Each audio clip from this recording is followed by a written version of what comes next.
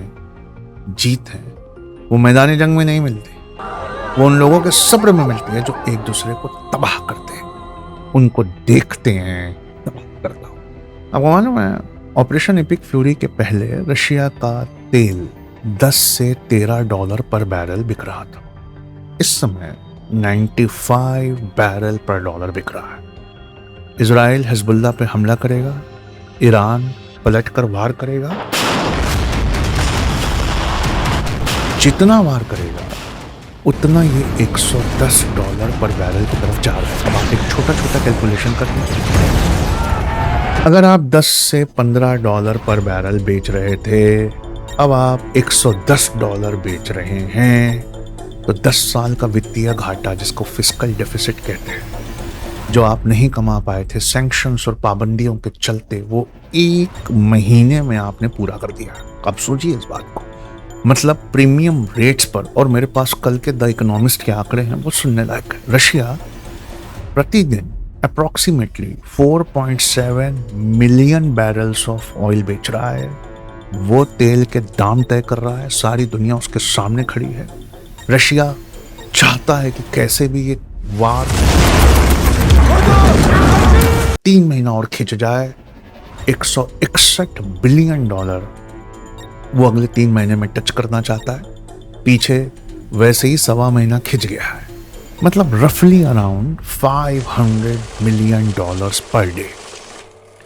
और ये fiscal deficit से अब घाटा, वित्तीय घाटा भरने लगा है, और अब वो फिस्कल सरप्लस, मतलब आमदनी उसकी अब उसके खर्च से बढ़ने वाली। कहाँ तो आप रशिया को यूक्रेन के खिलाफ कमजोर करना चाहते, कहाँ तो रशिया के इस मुनाफे का वो इस्तेमाल यूक्रेन में ही नहीं, अब आप देखते जाइए वो कहाँ कहाँ करेगा। और यूक्रेन के लिए ये सबसे बड़ी खतरे की बात है। इसलिए यूक्रेन ने बहुत ट्राई किया कि उन जगहों को उड़ा दे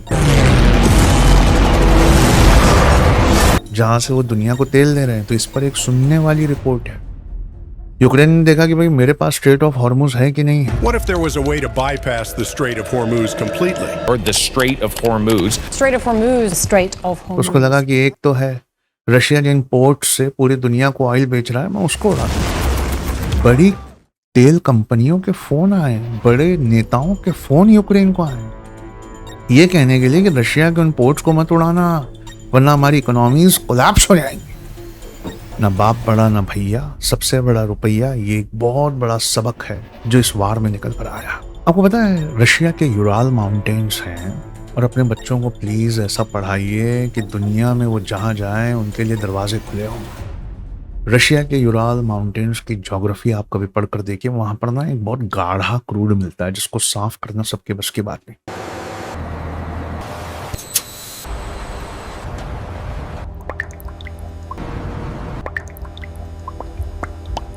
इस वक्त रशिया के यूराल माउंटेन्स से निकला हुआ ये जो गाढ़ा तेल है, और रशिया जिसने अपना मार्केट खो दिया था गल्फ एक्सपोर्टर्स को, पूरी दुनिया उसके पास है। जब भी ये वार खत्म हो, गल्फ की ताकतों को दोबारा पूरा मार्केट नहीं मिलेगा, क्योंकि दुनिया अपना सबक सीख चुकी है। अब ऑल्टरनेट रिसोर्सेस पर वो नजर रखेंगे, वो देखेंगे कि भाई एक घर से एक, कहते हैं ना कि do not put all your eggs in one basket, एक थैली में सारे अंडे रखने से वो फूट जाते हैं। मतलब गल्फ को इस लड़ाई पे क्या मिला? पहले तो उनकी नाकामी। ये तो अच्छा हुआ कि ईरान ने सिर्फ उन्हीं बेसिस पे हमला किया जहां अमेरिकन बेसिस थे। And they're going to be terminated on a permanent basis. उन्होंने इन बड़े बड़े साम्राज्य के लोग जिन पैलेसेस में रहते हैं उस पर हमला नहीं किया, वरना एक क्या मिडिल ईस्ट निकल कर आता। क्यों? ईरान एक सबक देना चाहता था कि इजराइल है जो हमें अनस्टेबल करना चाहता है। America and Israel must stand together. मैं अनस्टेबल नहीं करना चाहता। अब सुनने वाली बात, गल्फ एक्सपोर्टर्स का सबसे बड़ा नुकसान यह है कि मार्केट शेयर उनका पहली तरह नहीं रह जाएगा। एशिया को तेल की इतनी प्यास लगी हुई है कि स्ट्रेट ऑफ हॉर्मुज खुलते ही वो ईरान के कच्चे तेल के लिए दौड़ेंगे। अब कंपटीशन में सिर्फ ईरान नहीं है, अब रशिया भी है। मतलब पहले वाली बात अब नहीं रह जाएगी, और दुनिया इस बीच इतना पैसा दे चुकी है तेल के लिए कि उनके खजाने खाली हो रहे हैं, तो जो अब सस्ता देगा वो उस तरफ दौड़े। रशिया इन पैसों से आर्टिफिशियल इंटेलिजेंस में जो इन्वेस्ट नहीं कर पा रहा था, नैनो टेक्नोलॉजी में जो इन्वेस्ट नहीं कर पा रहा था, और उसकी जो डिफेंस इंडस्ट्रीज हैं जो मौत की कगार पर आईसीयू में सांस ले रही हैं, सुखोई, मिग, आपको क्या लगता है ये फ्लाइंग कॉफिन क्यों कहलाते हैं?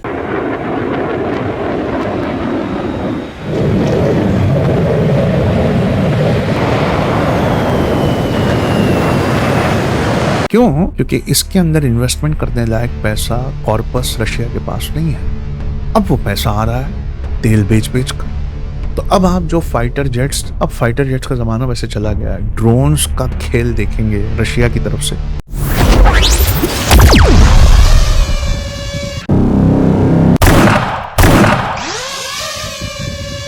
वो दुनिया देखेगी ही देखेगी।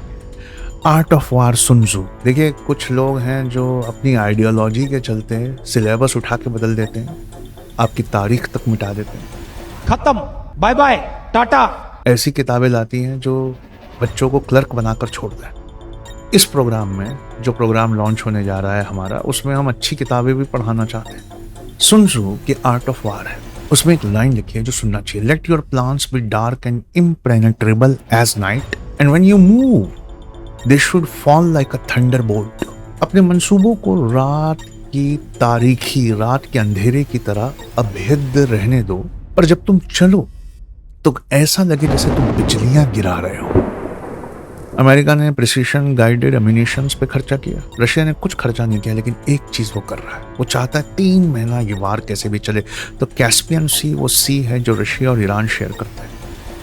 इसके पानी के जहाजों के रडार बंद कर करके ड्रोन्स बनाने के कंपोनेंट्स रशिया खुद और चाइना वाले कंपोनेंट्स रशिया के थ्रू ईरान को मिल। ये जो ड्रोन्स बनाने वाले कंपोनेंट है वो इसलिए कि तुम अगर ईरान की गुफाओं में घुसकर 70 से 80% उसके ड्रोन्स भी खत्म कर दो, अगर 10% भी बच गए तो वो 10% ड्रोन उसको स्ट्रेट ऑफ हॉर्मुज कंट्रोल करने के लिए काफी। और जितने दिन Iran straight of Hormuz control करेगा, उतने दिन रशिया का क्रूड ऑयल आसमान छुएगा, उसका वित्तीय घाटा, फिस्कल डेफिसिट उतना बढ़ता रहेगा। ये कच्ची ताकत नहीं है, कच्चे तेल की ताकत है। एक हिस्ट्री का लेक्चर पढ़ाऊं, 19 साल आईएएस को पढ़ाया। वर्ल्ड वार 1 और वर्ल्ड वार 2 से सिर्फ एक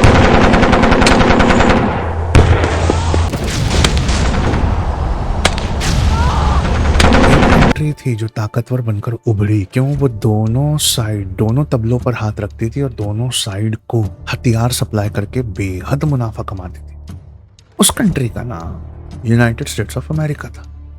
And we responded with the best of America. इस वार से एक पुराना जमींदार उभर रहा है, सेम रोल प्ले कर रहा है जो अमेरिका ने 1914 और 1939 में प्ले किया था। The United States military has begun strikes in Afghanistan. Exhausted European empires America की तरफ देख रहे थे क्योंकि उन्होंने एक दूसरे को इतना बर्बाद कर लिया था कि उनके पास एक दूसरे को खड़ा करने के पैसे नहीं थे। तो फिर IMF आया, वर्ल्ड बैंक आया और वो अमेरिका की तरफ गए। लेकिन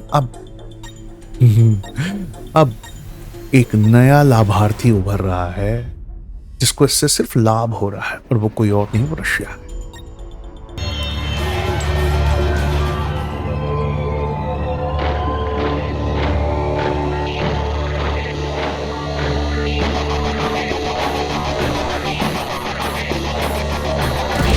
हर पैट्रियट मिसाइल जो अमेरिका फायर करता है वो मिलियंस ऑफ डॉलर्स से अमेरिका को वित्तीय घाटा देती है और वो जितनी फायर करता है रशिया बिना कुछ किए उतने मिलियंस ऑफ डॉलर्स से अपने ऑयल को बेचकर गेन करता है। और आने वाले ज़माने में US कितने भी डिप्लोमेटिक एफर्ट्स लगा ले, यूक्रेन की हालत सबसे कमज़ोर। इस वार से कोई कंट्री अगर उभरेगी तो वो यूक्रेन है। प्रेसिडेंट ज़ेलेंस्की कहते हैं कि मुझे रात दिन फ़ोन आ रहे हैं कि रशिया के ऑयल सेक्टर पर ड्रोन से हमला मत करो। और मैं सोचता हूँ, यूक्रेन के प्रेसिडेंट कहते हैं, मैं सोचता हूँ कि कर दूँ और सारी दुनिया को हमारा दर्द महसूस हो, जो दर्द यूक्रेन इतने दिनों से सह रहा है।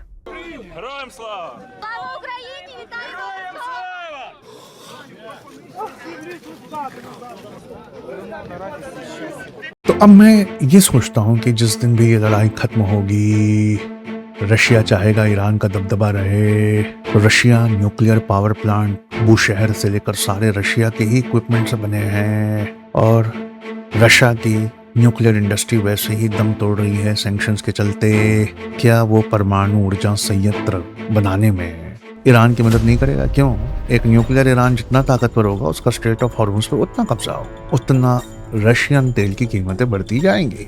ये है जो अमेरिका के ट्रम्प साहब नहीं देख पाए। और UAE, कतर, सऊदी अरब, Qatar, Saudi Arabia, UAE, Qatar और सऊदी अरब अमेरिका के सिक्योरिटी अम्ब्रेला से निकलकर अब ढूंढ रहे हैं किसी ऐसे को जो उन्हें सिक्योरिटी दे सके। दो ही नाम उभर कर आ रहे हैं, काश हमारी कंट्री का आता और हमारी कंट्री को ये कूटनीति करना चाहिए। जाइए इनको बताइए कि रशिया और चाइना तो शुरुआत से ईरान के साथ थे, हम न्यूट्रल हैं, हम आपको देंगे बदले में हमारी फौज यहाँ खड़े करने का जो भी बिल है उसको आप थोड़ा ऑयल और गैस में एडजस्ट कर देना। ये हमारे लिए सबसे बड़ी रणनीतिक जीत होगी एज अ कंट्री, इंडिया के लिए। तो बहुत सुनने वाली बात है। ईरान जो फायदा कमाएगा उससे अपने क्लाइंट्स को वो ताकतवर करेगा, हुथीज को जिनका बाब-एल मंदेब पे कब्जा है।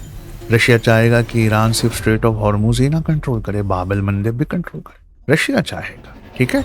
और हिजबुल्ला और हमास को वो ताकतवर बनाएगा, ठीक है।